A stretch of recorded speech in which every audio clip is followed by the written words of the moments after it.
The rod and the snake were symbols of Egyptian royalty. You see it here on their casket. You've seen these pictures. If you've ever seen paintings, you know that. That's the pictures of the Pharaoh. Look what he's holding. He's holding in one hand a staff. It looks a lot like a shepherd's crook. And then on his head, he has a serpent. They have the cobra. The uraeus is what it's called. This was a sign of Egyptian royalty. This was a sign of Egyptian authority. The kings wore this stuff. The kings stood with this stuff.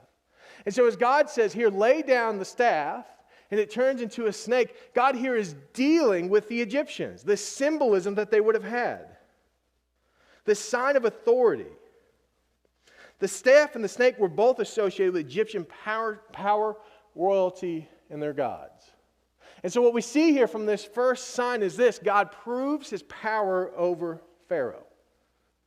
If you need to remember, these signs are not for the Egyptians. Now, he's going to do them for the Egyptians, but you already know the story, I'm sure. Were the Egyptians terribly impressed by these signs?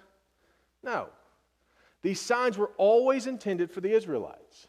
That's who he was supposed to do them for. That's who he is trying to prove. How will they know you sent me? These are the signs he says. God shows his power over the Pharaoh. The Pharaoh may be a god, lowercase g. The Pharaoh may have authority all over Egypt, but God is saying, I'm the one who gave him this authority. You do not need to fear him.